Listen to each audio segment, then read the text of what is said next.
मराठी मॅट्रिमोनीवर मिळतो सगळ्यात जास्त चॉईस।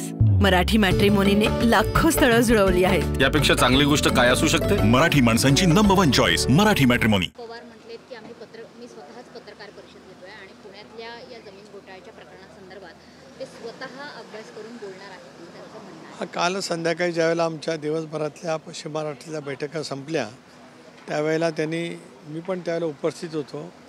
त्यांनी सांगितलेलं की आज त्या सगळ्या प्रकरणाची कागदपत्राची माहिती घेऊन सविस्तरपणाने आज आपल्याशी ते संवाद करणार आहेत। त्या पद्धतीने करतील। आता आलेले आहेत त्यांची माझी काय काल त्याच्यानंतर काय भेट किंवा बोलणं होऊ शकलं नाही, पण आज दिवसभर आम्ही सोबत आहोत। निश्चित पत्रकाराची या बाबतीमध्ये सविस्तरपणाची भूमिका मांडतील। तटकरे साहेब, यामुळे पक्षाच्या इमेजला काही डॅमेज होतोय का? कारण निवडणुका तोंडावर आलेल्या आहेत। पुण्यासारखं शहर, पुणे बारामती हा बालेकिल्ला समजला जातोय। तो बालेकिल्ला काली होता, आजही राहील। काही वेळेला काही प्रश्न उद्भवत असतात, काही समस्या उद्भवत असतात, त्याचं स्पष्टीकरण निराकरण केल्याच्या नंतर लोकांनासुद्धा माहिती असतं, जनतेलासुद्धा माहिती आहे, पुणेकर नागरिकांना माहिती आहे, पिंपरी चिंचवडकर नागरिकांना माहिती आहे।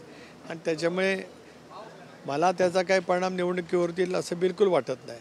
पण आज दादांनी सांगितल्याप्रमाणे संध्याकाळी ते सविस्तरपणाने या संबंध जे काय कालपासून चालू आहे या बाबतीमध्ये सविस्तरपणाची भूमिका कागदपत्र पाहून निश्चितपणाने मांडतील। आज आमचा दिवसभर विदर्भाच्या बैठका आहेत। 10 वाजल्यापासून बैठका त्या ठिकाणी सुरू होतील।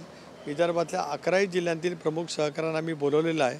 ती चर्चा संध्याकाळपर्यंत होईल आणि मग आपल्याशी दादा संबोधित करतील। मराठी मॅट्रिमोनीवर मिळतो सगळ्यात जास्त चॉईस।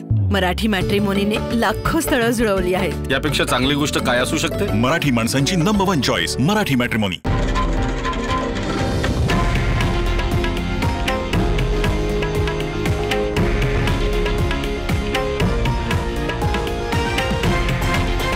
हे आहे देशातील नंबर 1 न्यूज नेटवर्क आणि आपण पाहत आहात TV9 मराठी, एकमेव।